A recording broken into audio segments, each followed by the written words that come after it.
பிரியமானவர்களே, இயேசு கிறிஸ்துவின் நாமத்தில் நான் உங்களை வாழ்த்துகிறேன். இந்த நாள் எப்படி இருக்கு? நல்லா இருக்குதா? காலையில் ஆண்டவரை தேடுனீங்களா? ஆண்டவரோட பேசினீங்களா? ஆண்டவரை நான் என்ன செய்யணும், எப்படி செய்யணும்னு விசாரித்தீங்களா? நான் சொன்னல, தாவீது அப்படி விசாரித்து கர்த்தர் சொன்னபடி நடந்ததுனால ஜெயம் பெற்றார். அவருக்கு விரோதமாக எழும்பின யாரும் அவரை ஜெயிக்க முடியல அப்படிலாம் நம்ம பார்த்தோம்ல. இந்த இடம் நான் நின்று பேசுகிற இடம் எபிரோன் என்கிற இடம். இஸ்ரவேல் தேசத்தில் உள்ள ஒரு பெரிய பட்டணம் இது. ஆபிரகாம் வாசம் பண்ணின ஒரு இடம் இது. தாவீது முதலாவது ராஜாவாக்கப்பட்டு 7 வருஷம் அரசாட்சி செய்த ஒரு இடம் இது. சரி, இந்த நாள்ல ஆண்டவர் எனக்கு என்ன வார்த்தை வைத்திருக்கிறார் அப்படின்னு நினைக்கிறீங்களா? யோபுவின் புஸ்தகம் 17ஆம் அதிகாரம் 9ஆம் வசனத்துல, சுத்தமான கைகள் உள்ளவன் மேன்மேலும் பலத்து போவான். சுத்தமான கைகள் உள்ளவன் மேன்மேலும் பலத்து போவான்னா பலனடைவான், உயர்த்தப்படுவான். அதான் அதுக்கு அர்த்தம். சுத்தமான கைகள் உள்ளவன். நம்முடைய கைகள் சுத்தமா இருக்கணுமா? முக்கியமான யோசித்து பாருங்க. அரசாங்கத்துல நீங்க பணி செய்றீங்களா?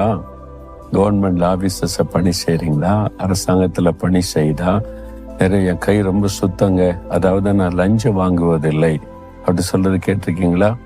லஞ்சம் வாங்கின என்ன அர்த்தம்? உடைய கைகள் அசுத்தமாக்கப்பட்டு விட்டது, கரைப்பட்டு விட்டதுன்னு அர்த்தம். அவங்களை எப்படி ஆண்டவர் உயர்த்த முடியும்? லஞ்சம் வாங்கினவெல்லாம் இன்னைக்கு உயர்ந்த பதவியில இருக்கிறானே, மேல் மினிஸ்ட்ரி பதவி கிடைக்குது, போஸ்ட்ல உயர்த்தப்படுகிறான், மேலும் மேலும் லஞ்சம் கொடுத்தே உயர்த்தப்படுகிறான், வாங்கிய பணம் சம்பாதிக்கிறான் அப்படின்னு நினைக்கிறீங்களா? உலக பிரகாரமா உயர்த்தப்படலாம், நிம்மதி இருக்காது, சமாதானம் இருக்காது, பாதுகாப்பு இருக்காது.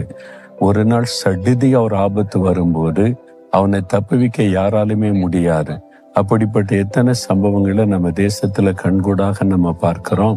ஆனா இருதயம் சுத்தமா இருந்தா தேவன் அவன் பட்சத்துல நின்று பாதுகாப்பார், பலப்படுத்துவார், உயர்த்துவார் என்பதாகத்தான் அதுக்கு அர்த்தம். அப்போ இந்த அரசாங்கத்துல பணி செய்தா நீங்க முதலாவது தேவனுடைய ஊழியக்காரர்கள் என்பதை உணரணும். ரோமர் 13ஆம் அதிகாரத்தில் இருக்கிறது, ஜனங்களுக்கு நன்மை செய்யும்படி அவன் தேவனால் தெரிந்து கொள்ளப்பட்ட தேவனுடைய ஊழியக்காரன் என்று எழுதப்பட்டிருக்கிறாரு.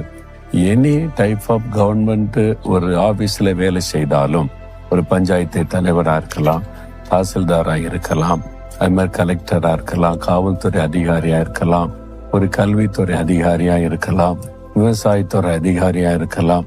நீங்க எந்த விதமான அரசாங்க பணியில் இருந்தாலும் நீங்க